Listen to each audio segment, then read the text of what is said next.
Hola Edgar, muchas gracias por estar aquí con nosotros hoy en Encuentros en la Nube, en este espacio que hemos creado de reflexión, de pensamiento, para generar ideas y también para generar, bueno, pues recetas que nuestros oyentes puedan aprovechar en estos momentos para gestionar el cambio.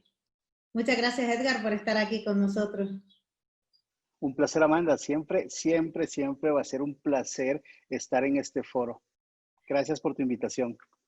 Edgar es mi compañero, es el country manager de Echenbook en Ecuador principalmente, aunque también opera en países como Centroamérica y el Caribe, que eso suena además muy bien, operar en la zona del Caribe desde España.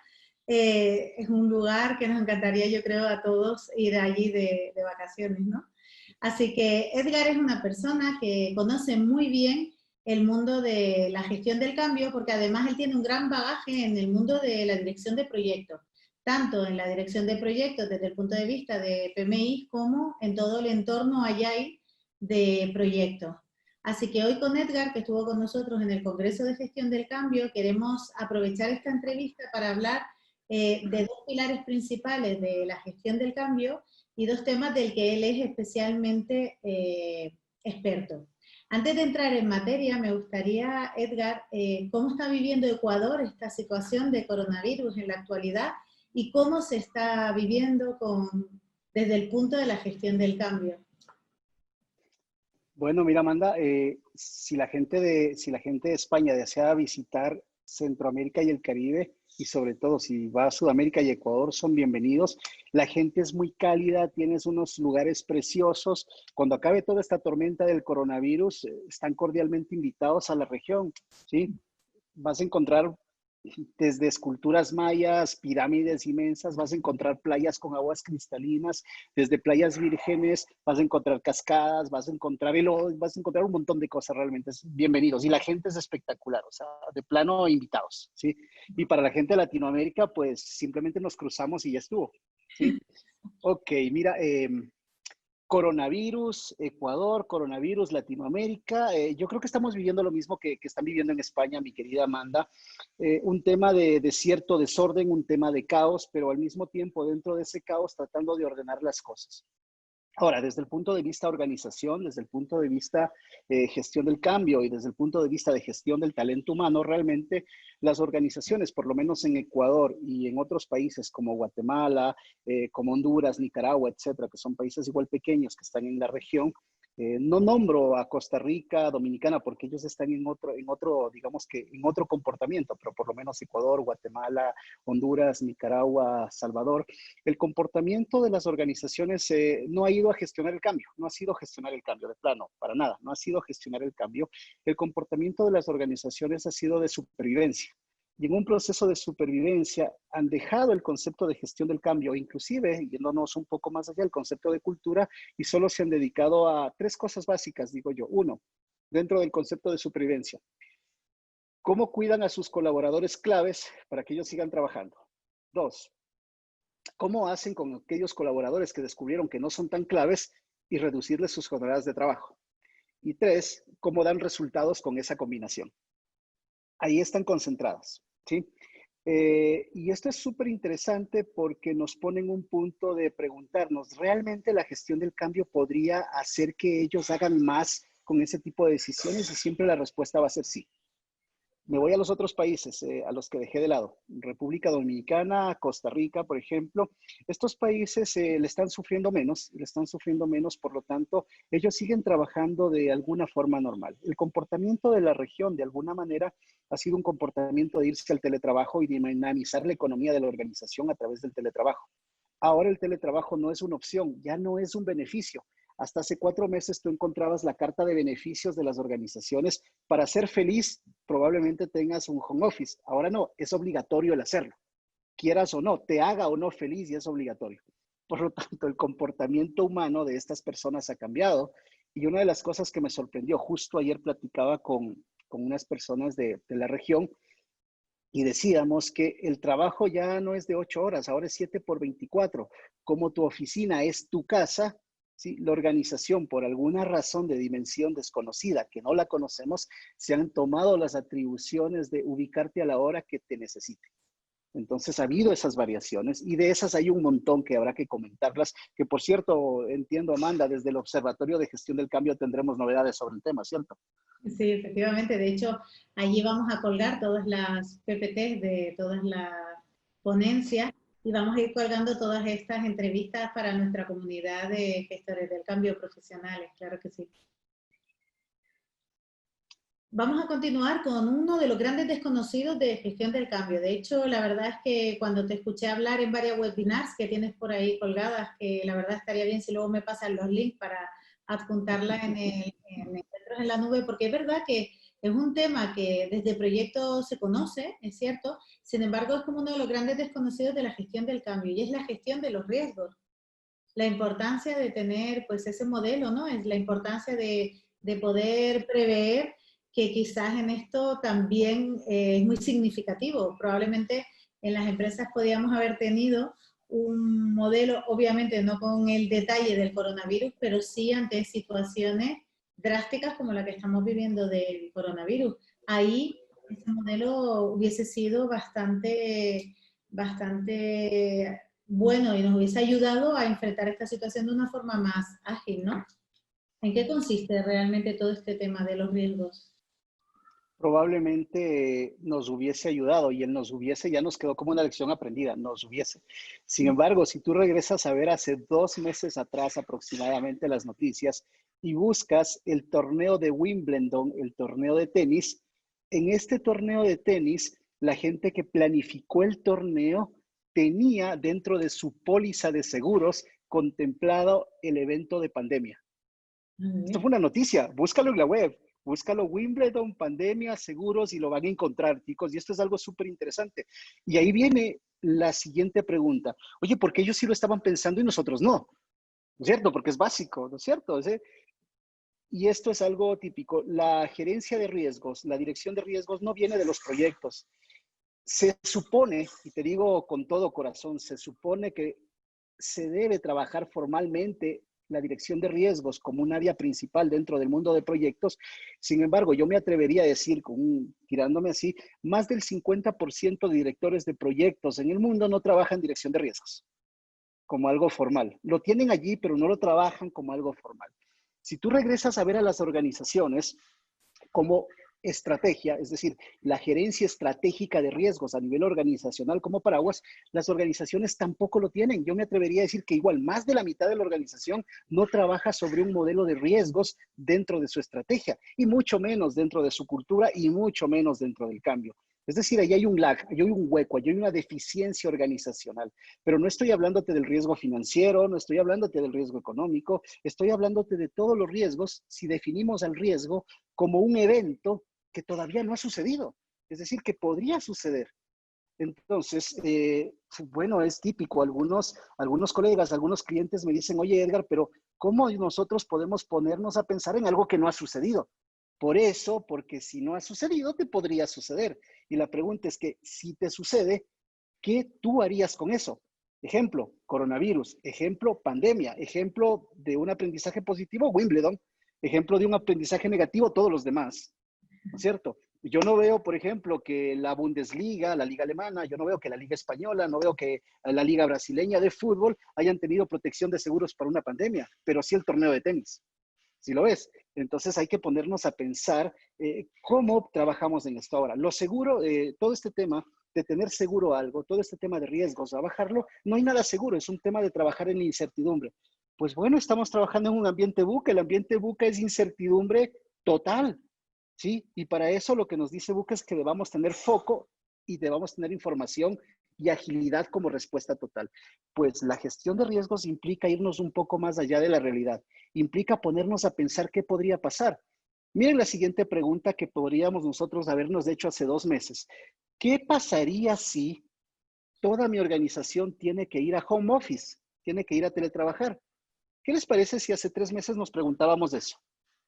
¿Qué hubiese podido prever las organizaciones?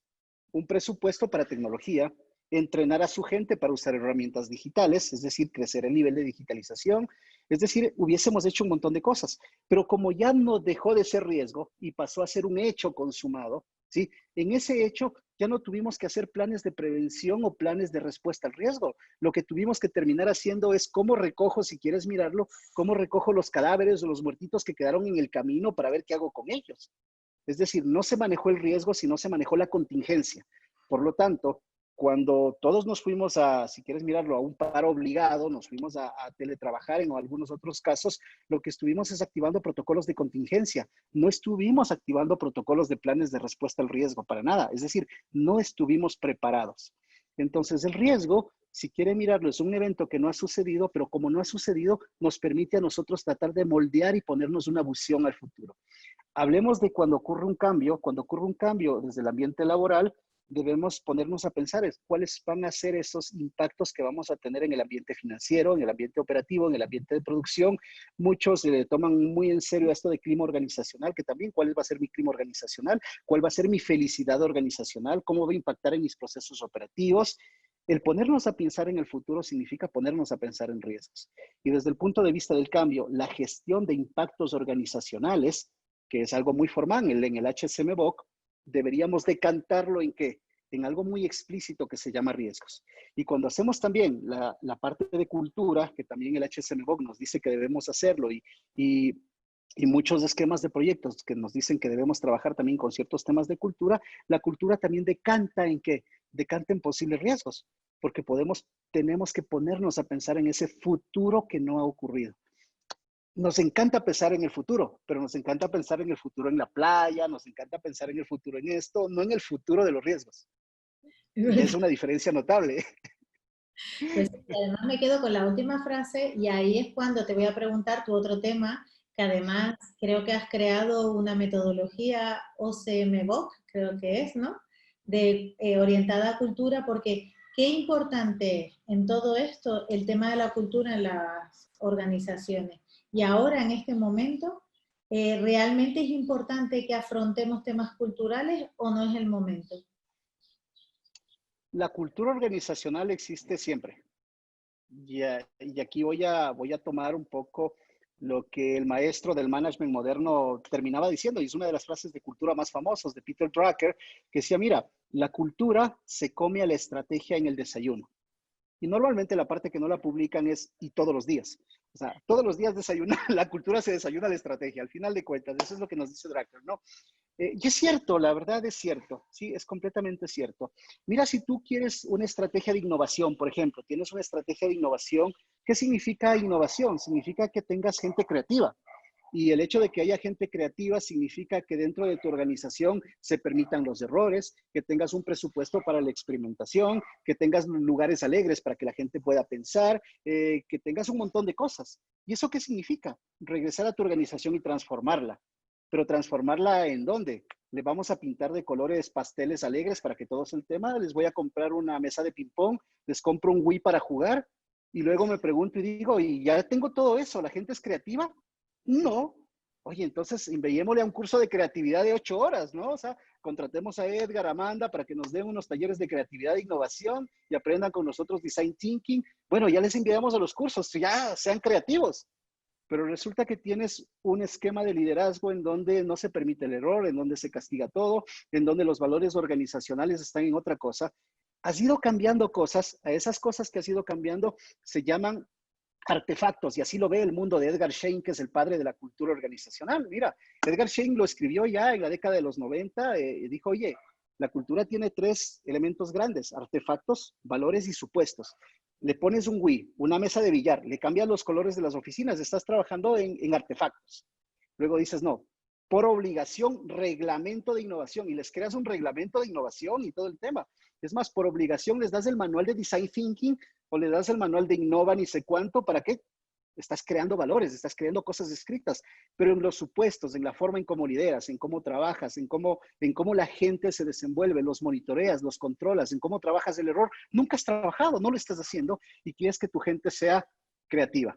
Entonces, Edgar Schein ya lo escribió hace, ¿qué? 30 años atrás, ¿no? Lo escribió hace 30 años y nosotros todavía queremos inventarnos el agua tibia poniéndoles un Wii y una mesa de ping-pong. Pues por ahí no va el tema. Y es allí donde necesitamos de forma explícita el tener más que una metodología, mi querida Amanda, es un marco de trabajo para gestión de la cultura. Y este marco de trabajo es, como tú lo has dicho, es el OCMBOK, ¿no? En inglés, digámoslo así, es el, si quieres mirarlo, es el cuerpo del conocimiento para la gestión de la cultura organizacional. Entonces, lo que nos permite mirar esto es tener un mundo más abierto de cómo la cultura se gestiona independientemente del modelo de cultura que uses, porque hay más de 60 modelos de cultura organizacional, muchos autores que han escrito mi modelo azul, mi modelo amarillo, y todos tienen su razón. El asunto es, independientemente del modelo que uses, ¿cómo gestionas la cultura? ¿En qué te basas para gestionarla? ¿Cómo tomas esos enfoques? ¿Cómo quieres enfrentar innovación? ¿Cómo quieres enfrentar servicio? ¿Cómo quieres enfrentar una cultura feliz dentro de tu organización? ¿Qué haces para hacerlo? Entonces, este modelo lo que termina siendo es englobando todo un proceso para que las organizaciones lo puedan hacer. Y por cierto, Amanda, la cultura organizacional en el ambiente que está se ha partido en dos.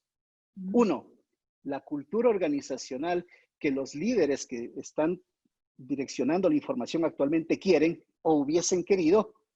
Y dos, la cultura organizacional que yo la hago como a mí me dé la gana en mi teletrabajo. Entonces, la cultura organizacional en este momento está en esos dos mundos. Por lo tanto, el reto hoy en día es cómo mi organización puede unificar esa cultura organizacional que está partida, es decir, está en la silla de cada uno de los hogares de mis trabajadores versus lo que yo quiero. Y eso es lo que vamos a mantener en el tiempo, ¿sí? Ahora, eso es un reto enorme. Las organizaciones deberán entender que eso se debe cohesionar y trabajarlo. Y yo creo que vamos a hacer bastante con eso del trabajo que nosotros hacemos con todas las personas que nos miran. Pero dos, que es algo muy interesante, es tener qué cosa, una plataforma de gestión del cambio que vaya de la mano. Y obviamente los riesgos es algo importantísimo, tanto para el mundo de cultura como para el mundo de gestión del cambio. Y por allí nos vamos. O sea, si yo no trabajo en cultura, no puedo tener los resultados que quiero. ¿Sí? Hay muchas personas que me dicen que no son tan felices trabajando en casa. La pregunta es, ¿cómo a través de las variables de cultura organizacional yo puedo hacer que esa persona se organice de mejor manera para que sea un poco más feliz?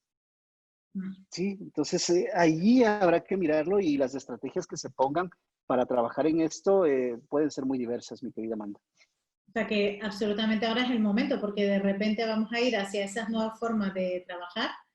Ya se están poniendo en marcha todo esto que has comentado, desde luego, y desde este estudio que hemos lanzado de la percepción del cambio, se ve claramente que la gente está demandando que les enseñemos nuevas competencias porque se han visto en casa.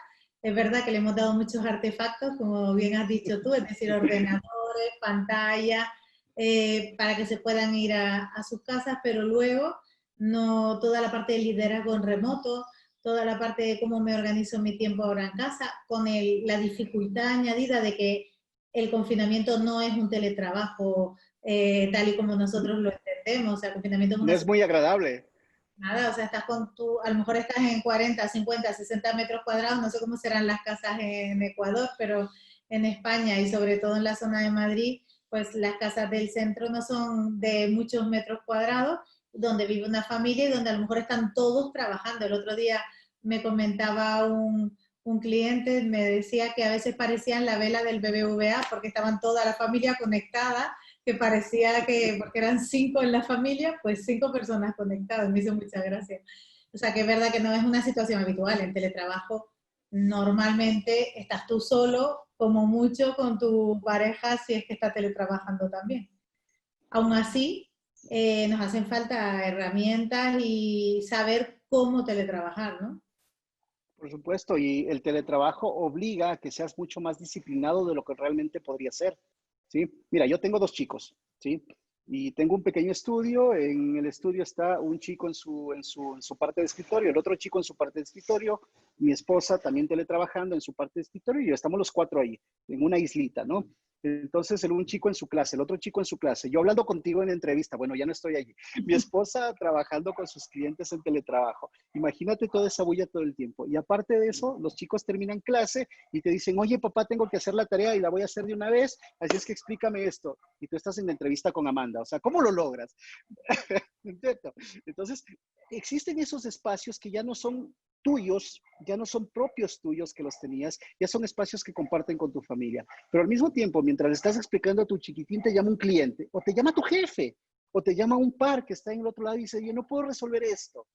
Entonces, ese tipo de cosas hay que ordenarlas y ya son cosas diferentes. En la oficina pasaba eso, pero el asunto es que en la oficina no tenías ni a tus hijos ni a tu esposa al lado, ¿sí? Y entonces es otro ambiente. Y esos ambientes son súper interesantes. Yo recuerdo, no te voy a decir el nombre porque esto es muy confidencial, es un cliente confidencial, es un caso de estudio de Harvard realmente, pero no les voy a decir el nombre, les voy a dejar la duda para que lo exploren. En el 2013, una compañía multinacional de tecnología envió al 80% de sus colaboradores que no eran técnicos, los mandó a su casa en todo el mundo. ¿Te imaginas? El 80%, ¿sí? Vamos a suponer que el número de ellos era 35,000 personas trabajando en todo el mundo. A 24,000 los mandó a trabajar en casa, 2013. En el 2015, a inicios del 2015, las áreas de recursos humanos, por lo menos de Occidente y la parte de Asia, comenzaron otra vez a hacer esto. ¿Qué significa? Atraerlos otra vez para que regresen a las oficinas. Yo tuve la oportunidad de platicar en una conferencia que coincidimos como speakers con el director de recursos humanos de Occidente de esta multinacional y platicábamos y le decía, ¿y cómo vas con tu proceso de reatracción? ¿Sí? Decía, mira, el proceso de reatracción nos va fatal. De esas personas que queremos recuperar, del primer ciclo que nosotros quisimos recuperar, el 80% nos renunciaron, no querían volver a las oficinas. Yo le digo, pero déjalos ahí, están felices, déjalos que trabajen, están en su teletrabajo. Lo que pasa, me dijo él, que para la organización es importantísima una variable que lo perdimos con toda esta gente que se fue. ¿Y cuál es esa variable? Y él lo puso así, se llama engagement. Pues tradúcelo engagement en lo que quieras. Tradúcelo en compromiso, en lo que sea. Tú sabes que si traduces engagement no hay una traducción muy explícita, pero es un concepto muy amplio. Esta compañía, esta multinacional, con toda esa gente que la mandó en el 2013 a trabajar, perdió esa variable que se llama engagement. Y para ellos, engagement significaba ir más allá en sus procesos de modernización y agilidad al 2015. Ellos, en teoría, eran líderes de tecnología en un momento dado en el entorno mundial y perdieron el engagement. Y al perder el engagement, perdieron ese impulso. Te cuento que ya no son líderes actualmente. En los segmentos que estaban ya no lo son. Tienen un segmento donde están liderando el mercado, pero es donde se concentraron. Ahora, lo mismo está pasando hoy en día con las organizaciones. Yo recuerdo que les di un numerito en el Congreso y les dije, miren, desde el punto de vista de qué tan conformes las personas están con el liderazgo, antes del coronavirus, más o menos un número de cerca del 80% nos decían que estaban conformes con el liderazgo que tenían. En épocas de coronavirus, que están conformes, solo nos decían que el 19% están conformes con el liderazgo que tenían. Oigan, ¿se cambió a los líderes? No, no se cambió a los líderes, les cambiamos el ambiente. Y en ese ambiente los líderes no están funcionando. Si nos vamos desde el punto de vista de riesgos, ahorita donde yo estoy planteado, ¿sí?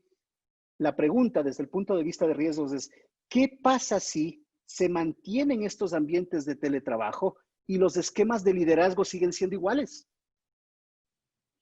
Esa pregunta la estoy haciendo en futuro con un ¿qué pasa si? Dentro de un ambiente de riesgos. ¿Qué va a pasar? ¿La gente va a seguir trabajando con el mismo nivel pese a todos los problemas que tiene? ¿Sí? ¿Vamos a tener que cambiar a los líderes en su momento como un plan de acción a futuro? ¿Los vamos a tener que cambiar ahora? ¿O trabajamos con los líderes para ese proceso de adaptación? Mira, hemos perdido 2 o 3 meses. Algunas organizaciones eventualmente lo han ido haciendo, pero hay otras que tienen la oportunidad de seguirlo haciendo. Oye, ¿hemos trabajado esto del cambio? No. ¿Cómo nos está impactando? Impacto es ver el futuro. Regresemos otra vez a ver cambio, riesgos. Oye, pero esto es cultura. Pues regresemos a ver cultura. Es todo un sistema holístico, mi querida Amanda, y yo creo que dentro de nuestra red, dentro del mundo del UGMI, dentro del mundo de los HSM Brokers, hay muchas personas pensantes que podrían amalgamar esto y dar esas respuestas. Pues para eso estamos, Amanda, para eso estamos acá. Y yo creo que a todas las personas que nos están mirando en esta pequeña entrevista, es lo que debemos ponernos a pensar. ¿Qué pasa con nuestra cultura? ¿Qué pasa con los temas de cambio? ¿Sí? Si bien es cierto, tenemos tecnología, procesos y gente, pues es hora de unirlos para hacer algo. Ya no es hora de regresar al pasado, es hora de crear algo nuevo en ambientes nuevos, porque eso es lo que nos obligan las organizaciones. Absolutamente de acuerdo. De hecho, me encanta esa frase de Abraham Lincoln que dice que el futuro no hay que predecirlo, sino crearlo. Y Crearlo. efectivamente, es el momento y además yo creo que es el momento idóneo porque tenemos como un periodo de gracia que nos permite trabajar porque la gente también está entusiasmada con que eso ocurra. Si no aprovechamos este momento, nuestras mentes volverán a cerrarse y bueno, pues el proceso de cambio será mucho más costoso. Sin embargo, ahora por lo menos en España, la gente sí que tiene ganas de dar ese paso, de entrar en ese paso hacia la incertidumbre, pero claro, los líderes tienen que generar alguna certeza. O sea, al final siempre estoy diciendo que la salida de una zona de confort no puede ser un suicidio, tampoco. O sea, alguna certeza tiene que haber y ahí es donde está pues todo esto, ¿no? El ir implementando nuevos paradigmas de cultura, el ir hablando de ir trabajando esos riesgos para poder poner en marcha un plan de acción, ¿no? Y de esa manera ir construyendo al final.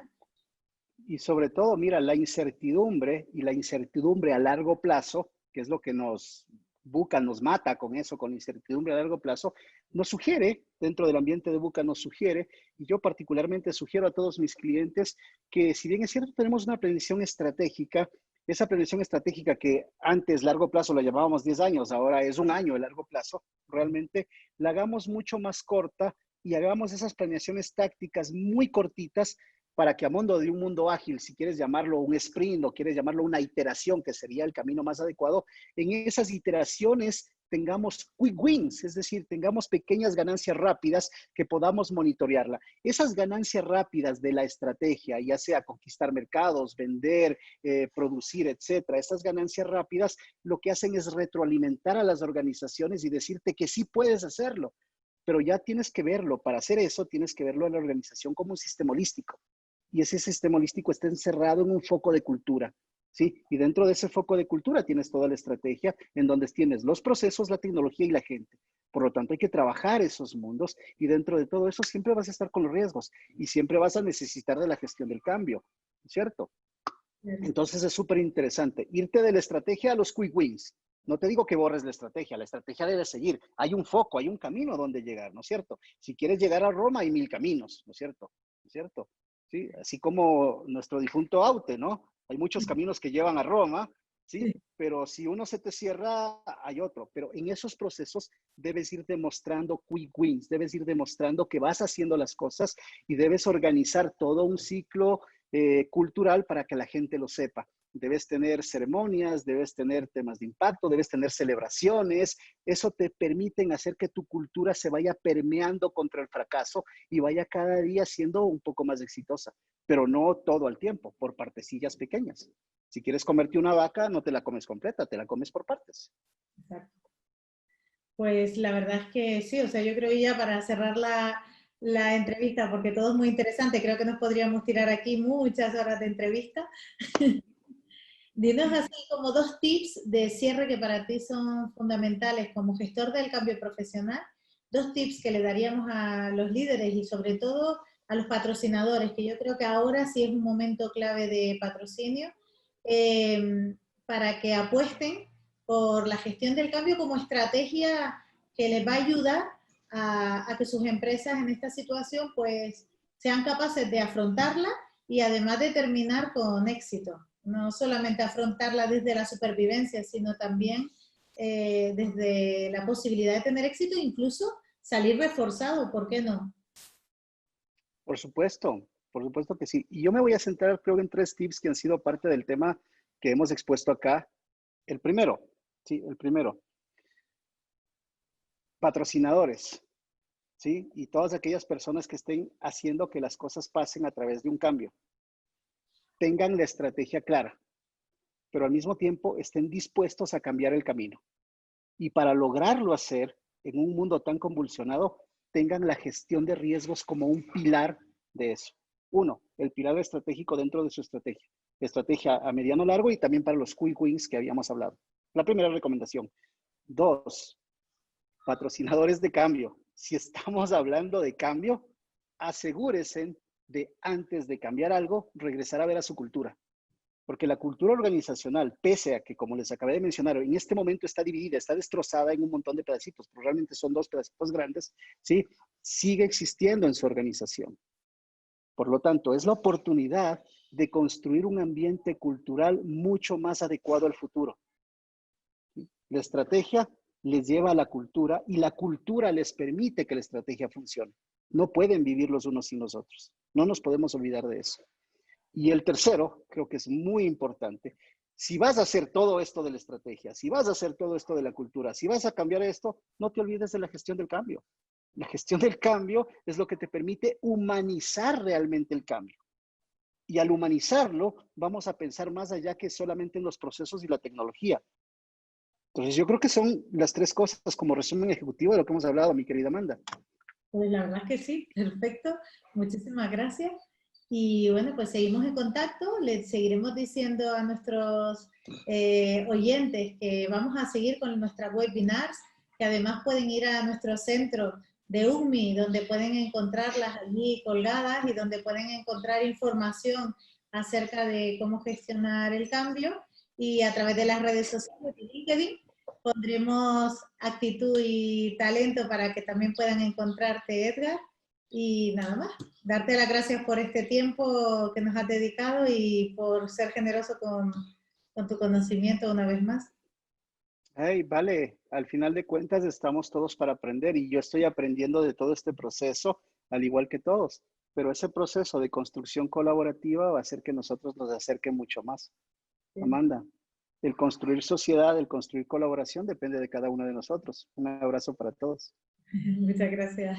Hasta luego.